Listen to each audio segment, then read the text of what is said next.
What is up everyone? Welcome to another build. Today I'm going to be customizing the High Grade MS-07B-3 Gouf Custom from the series Mobile Suit Gundam the 8th MS Team. It's one of my favorite Gundam shows. This is a pretty solid kit, but with some inherent flaws due to its age. So let's go ahead and dive into customization.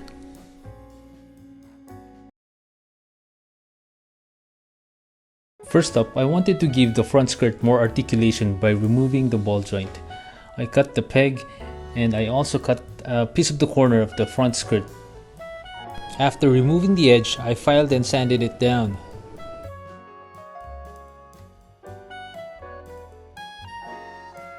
Next up is seam line removal with Tamiya cement. Just a little goes a long way. But make sure you spread it all the way across the surface and then press hard until you can see the beading form. Sand it down with low grit and then with high grit sandpaper until it's flush. And we'll do the same on the other side. So with this build, I wanted to add small details and not scribe too much. So I'm just going to be rescribing existing panel lines and adding up small details like plot plates and rivets. On the shoulder armor, I'm going to be removing a section by cutting on the sides first after marking with a pencil and then cutting from the middle towards that first cut I made on the side. You want to start on the middle first and then slowly cut away until you clear the center. After everything, you have to sand it down to make everything nice and smooth. Next are some plot plate details. You want to add a little bit of cement first to secure the part and then a little more at the edge. Now we add rivets by first marking with a pencil and then drilling the holes with a small drill bit. Now I'm marking the exact spots where I will be placing small strips of polystyrene. You want to mark it with a pencil beforehand, otherwise you'll make a mess trying to space them out.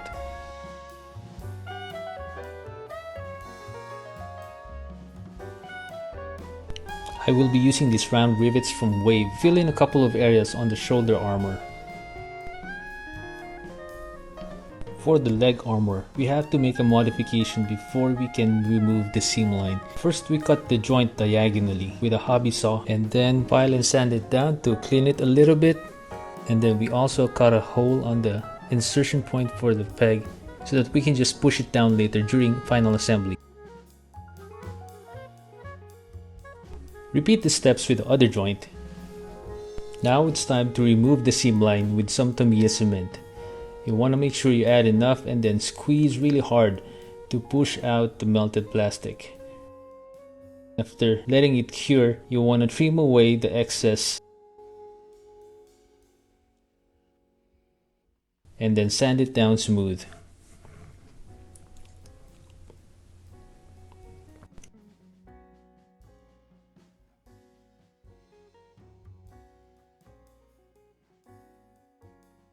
Now with a 0.4 scriber, we are going to clean the seam line that we did not remove with some light passes.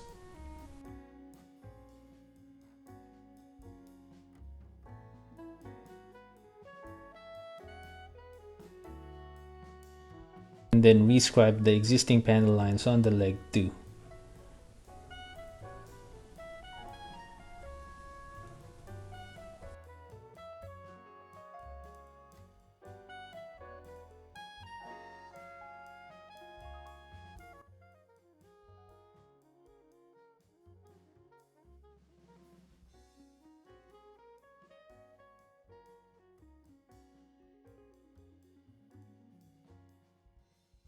Now to add more rivets.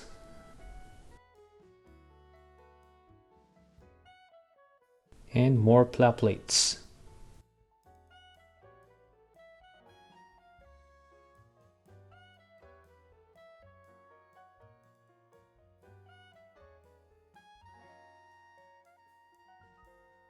I used these triangle bars from Wave to add some detail near the elbow.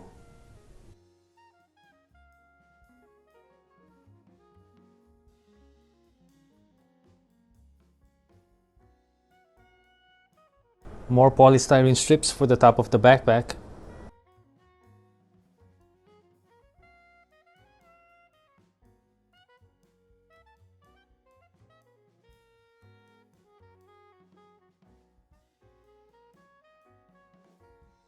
To add more detail, you can also use these builder parts, MS Panel 01 and MS Thrusters 01. It comes with different designs, so you can choose what fits your aesthetic. I used the thruster more as a vent on the backpack. For the front armor, first I made a pilot hole. For the 2mm God hand spin mold, we carve out a hole deep enough to put a piece of styrene rod. We chamfer the edge.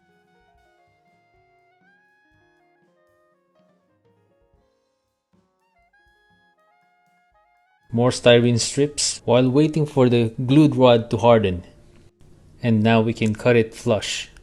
Sand it a little bit to clean up the edges, and then scribe a notch with a 0.4mm scriber. Now we'll use these hexagonal rivets from Wave to fill in some of the holes on the shield.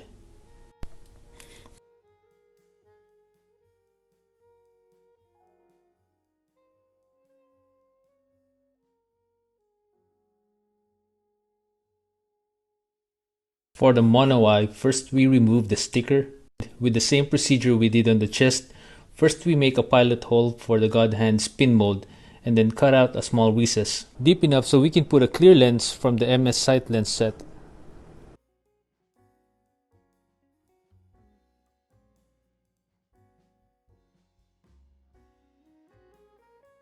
Now for the fun part, making battle damage by making scratches with your hobby knife. Also making bullet marks, first by making a shallow hole with a drill bit, and then making small cuts on the edge to make them more realistic.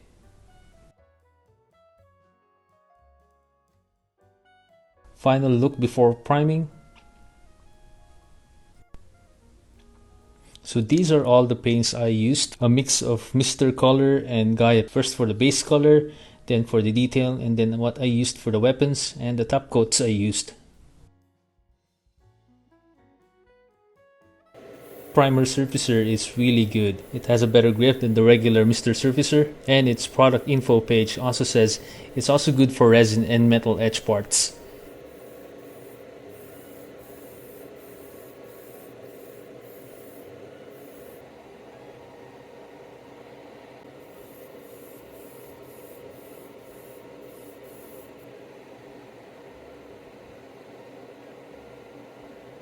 Now for some pre-shading using Mr. Color Black.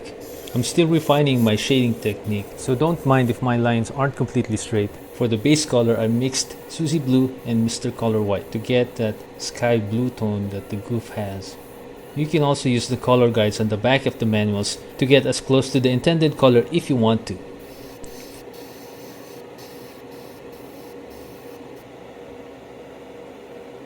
For the darker blue, I mixed Mr. Color, Suzy Blue, and Mori Green. You want to spray light coats, or you want to thin your paint more so you don't cover up all the pre-shading work that you did. After a little bit of masking, time for some Gaia Notes gunmetal on the spikes and the sides of the leg armor. For me, a darker color for the spike makes the suit more intimidating.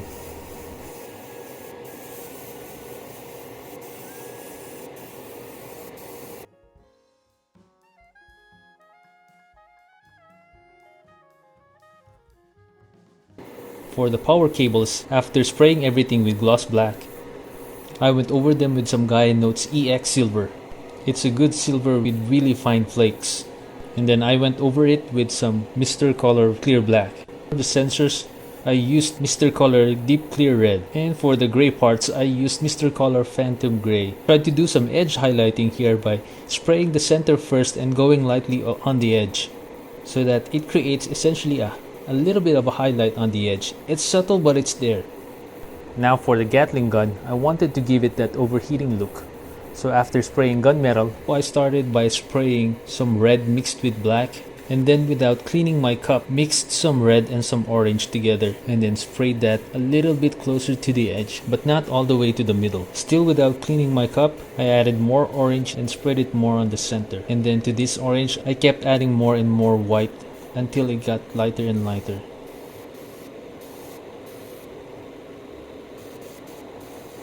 I wasn't sure if I wanted to add some LEDs, but I decided to go ahead and do it. I just drilled a hole on the neck ball joint and then attached the LED at the end.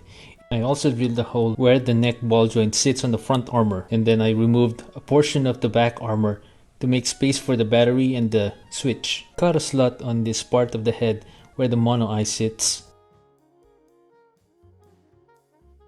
After threading the LED wire, cut the excess we don't need and strip enamel coating off the wires with some sanding stick. I coiled the positive wire and placed it right underneath the neck ball joint, and soldered the negative wire to the switch. You can probably tell by my soldering that I'm pretty new at this. With some CA glue, I glued the reed switch to the back of the armor. Cut the top portion of the waist polycap to give clearance to everything. It's a tight fit, but it closed without breaking anything, so it's good. Check all the connections again. Now we can do a partial assembly right before weathering. I do a partial assembly to make weathering more consistent between pieces, so I can avoid weathering one piece more than another and getting a disjointed look.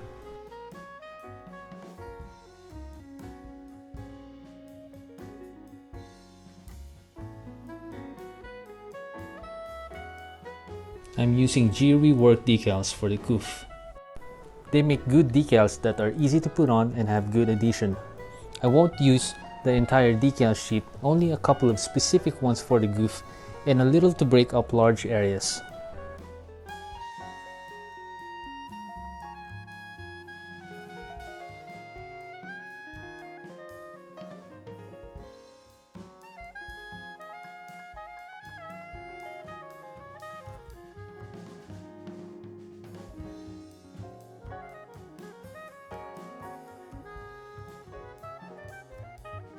With this decal being on a rounded part, we're gonna have some wrinkles on the edges. So for this we also use Mr. Mark Softer. Let the Mark Softer sit on the decal for a minute, and then with your cotton swab or whatever you use, gently dab the edges of the decals where wrinkles are. Top coat the kit with a semi-gloss finish before weathering. For weathering, I start by making chips with acrylic paints. I mix lighter colors of the base paints and then using the sponge technique to create the chips. Remember to remove most of the paint on your sponge until you get a nice small pattern when you dab it on. You want to be purposeful when you make your dabs. For the darker chips, I use Ammo Chipping Color. Mr. Weathering Multi-Black is a great panel liner as well as a weathering paint. It can easily be blended or removed with Mr. Weathering solvent.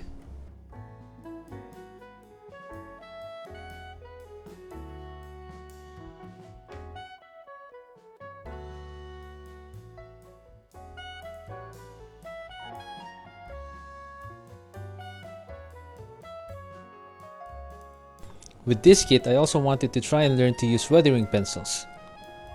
It took a couple of trial and error, but I think I figured out how I want to use them.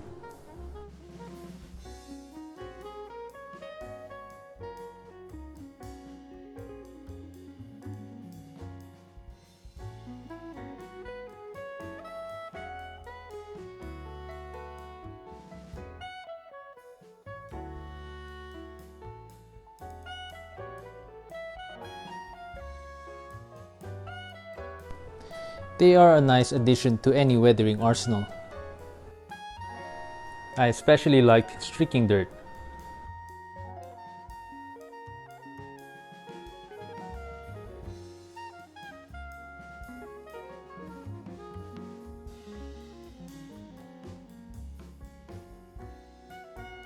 This is the last step of weathering before final assembly.